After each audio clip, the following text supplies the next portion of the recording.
అయితే మీరు 108 దేవాలయాలు కట్టించే కానీ స్టేట్లో హైయెస్ట్ టెంపుల్స్ ఉన్న విలేజ్గా పేరు పొందింది ఇది. ఎంత అయిందండి అసలు ఖర్చు 108 దేవాలయాలకి మీరు లెక్కేసుకున్నారు? జనరల్ గా ఆ లెక్కలన్నీ కూడా ఏంటంటే ట్రస్ట్ వాళ్ళు లెక్కలు చూసుకుంటారు. ఆ వచ్చే విరాళాలు వస్తుంటాయి, ఇక్కడ చేసి వాళ్ళు చేస్తుంటారు, దాని లెక్కలన్నీ అది అనుకుంటాయి. నా వ్యాపారం నా బిజినెస్ గురించి అయితే టక్టకమని చెప్పగలను, కానీ అది ఒక ట్రస్ట్. అది మీ బిజినెస్ లో వచ్చే ఆదాయం మీరు దేవాలయాలు పెట్టేశారు, కొంత అలా కూడా చేస్తుంటాను. ఎంత 10% అలాగ అనుకున్నా? అలా పర్సంటేజ్ లేదు, అవసరమైనప్పుడల్లా అది పాకెట్ మనీలా ఖర్చు పెడుతుంటాను అంతే. అంతే, ఏ గుడికి ఎంత కావాలో అంత తీసి ఇచ్చేట. గుడి లెక్క ఏమి ఉండదు అక్కడ. టోటల్ గా అక్కడ ఏదైనా అవసరం ఉంది అని అంటే స్పెండ్ చేస్తుంటాను. అంటే వ్యాపారంలో బాగా గడించారా మీరు? మంచి లాభాలు వచ్చాయి? పర్లేదు, బాగానే వచ్చింది. లాభసాటి వ్యాపారం అండి? లాభసాటి వ్యాపారం మీది. అవును.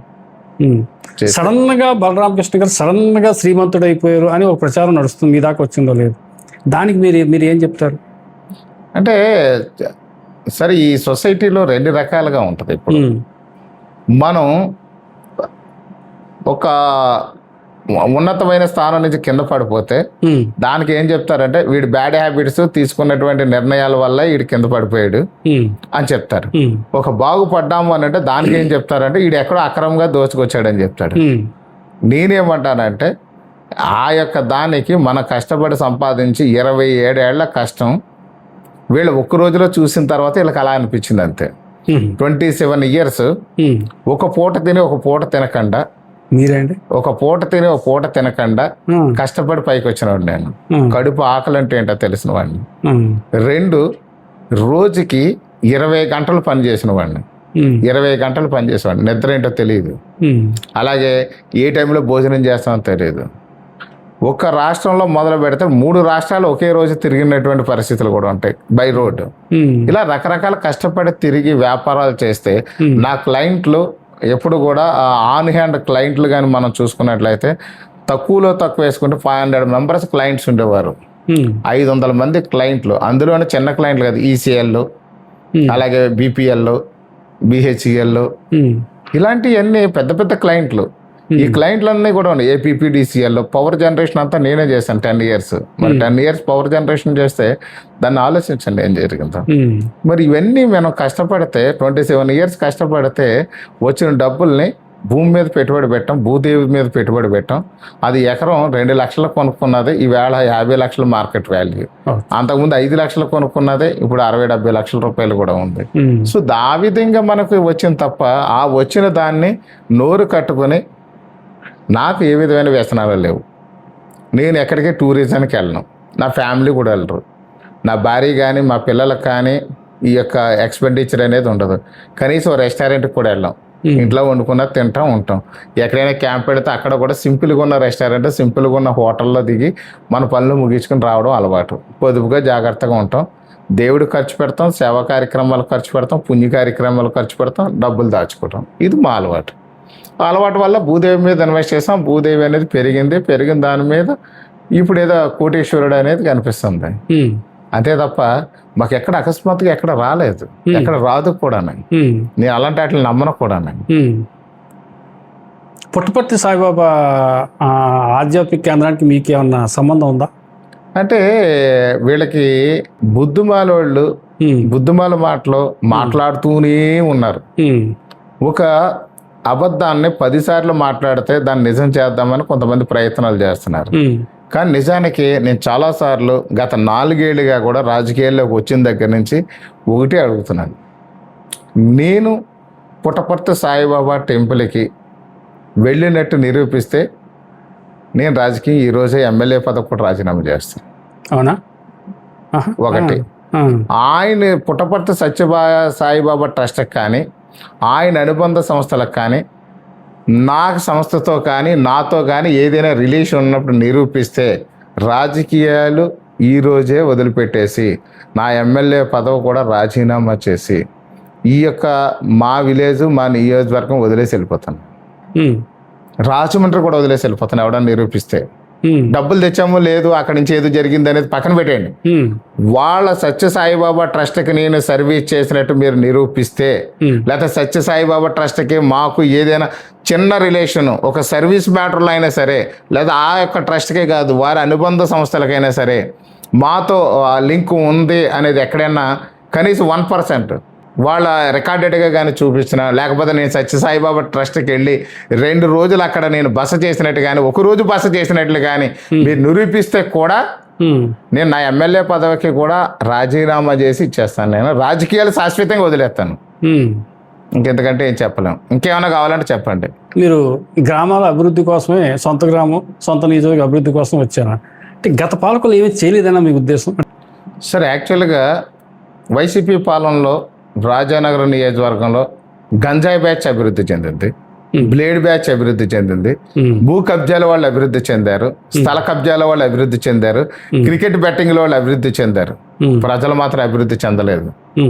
ప్రజలు మాత్రం అక్రమ కేసులతో, అట్రాసిటీ కేసులతో అల్లల్లాడిపోయారు. ఇక్కడ రౌడీయిజంతో భయభ్రాంతులు అయిపోయారు. తల్లిదండ్రులు కూడా ఏ రోజు ఏం జరుగుద్దా అని చెప్పి భయపడిపోయి ఇంట్లో దాచుకున్నటువంటి పరిస్థితికి ఆ దిగజారిపోయినటువంటి సిచ్యువేషన్లో ఈ యొక్క ప్రజలందరూ కూడా చాలా అస్తవ్యస్తమైన జీవితాన్ని భరించారు. అది మాత్రం జరిగింది గత వైసీపీ పాలనలో. అంతకంటే ఇక్కడ అభివృద్ధి జరిగింది ఏం చెప్పలేము. ఏముంటది ఇక్కడ? అంటే బత్తుల బలరామకృష్ణ గారు కూడా ఇప్పుడు ట్రెండ్, కూటమి ప్రభుత్వంలో మట్టి మాఫియాను, మైనింగ్ మాఫియాను ప్రోత్సహిస్తున్నారని ఒక ప్రచారం. ఓకే, సరే, వీళ్ళకి ఈ వైసీపీ నాయకులకి ఆ పుట్టిన దగ్గర నుంచి మంచి చేయడం రాదు. వాళ్ళకి వైసీపీ నాయకులకి పుట్టిన దగ్గర నుంచి మంచి అంటే ఏంటో తెలియదు. ఆ దుర్మార్గం, దౌర్జన్యం, అబద్ధాలు, ఆ యొక్క దుష్ట రాజకీయం, నిష్ట రాజకీయం, ఇలాంటివి చేయడం వాళ్ళకి వెనతో పెట్టిన విద్యాలకి. సో దానివల్ల ఏమవుతుందంటే వాళ్ళకి ఇప్పుడు సత్యసాయిబాబా ట్రస్ట్ చూడండి. సత్యసాయిబాబా ట్రస్ట్ గురించి నిధులు తెచ్చేశారు, అక్కడ పని చేశారు, బాబా గారు చనిపోయినాడు, డబ్బు బంగారం తెచ్చేశారని ఏదైతే పుకారు ఉందో ఆ ఒక్కటి వాళ్ళది. నాకు అంత డబ్బులు తెచ్చారో లేదనేది కూడా నిరూపించక్కర్లేదు. కనీసం ఆ ట్రస్ట్లో ఈయన ఒక 2 days ఉన్నాడు, లేదా ట్రస్ట్తో, లేదా ఆ ట్రస్ట్కి సంబంధించినటువంటి ఎలయన్స్ యూనిట్లతో వీళ్ళకి సంబంధం ఉంది, లేదా సర్వీస్ చేశారు అనేది ఒక్కటి నిరూపిస్తే ఉన్నాయన్నీ నిజాలని మనం నమ్మేద్దాం. వీళ్ళ ఖాళీగా కూర్చొని వీడికి మళ్ళీ ఎక్కడ పేరు వచ్చేస్తుంది, అభివృద్ధి చేస్తున్నాడు, కష్టపడుతున్నాడు, భార్యాభర్తలు ఇద్దరు కూడా రోజంతా కూడా ఇక్కడ ప్రజలకు సేవలు చేస్తూ ఉన్నారు. రేపు అనే రోజు వైసీపీ ఇంకెప్పటికీ ఇక్కడ కానీ మార్గం దొరకదేమో, ఇంక అసలు ఇక్కడ నిలబడలేమేమో అని చెప్పి తప్పుడు ప్రచారాలు చేస్తున్నారు. ఇంత చేసుకున్నవాడు మట్టి మాఫియా ఇక్కడ అసలు మట్టి మాఫియా లేదు. రైతులు చెరువులు తవ్వుకుంటా అంటే తవ్వుకోమంటున్నాం, గవర్నమెంట్ పర్మిషన్ ఇస్తుంది, జీవో ఉంది, దాని ప్రకారం చెరువులు తవ్వుకుంటారు. కొండలు ఎక్కడ తవ్వలేదే. గత ప్రభుత్వ హయాంలో అన్ని కొండలు తవ్వేశారు కదా. ఇప్పుడు ఎక్కడ కొండలు ఎక్కడ కన్నం కూడా పెట్టలేదు. మేము వచ్చిన తర్వాత గవర్నమెంట్ ఒక్క పర్మిషన్ కూడా ఇవ్వనివ్వలేదు. మరి చెరువులు అనేది ఏంటి, రైతులు అందరూ పూడికలు తీసుకుంటారు, సిల్ట్ రిమూవింగ్ ఉంటుంది, తర్వాత మళ్ళీ వాళ్ళు వచ్చేసరికి వాటర్ స్టోరేజ్ కెపాసిటీ పెరుగుద్ది, తర్వాత ఈ మట్టి వెళ్ళి పొలాలకు వేసుకుంటారు. దానికి మనం ఏం చేస్తాం?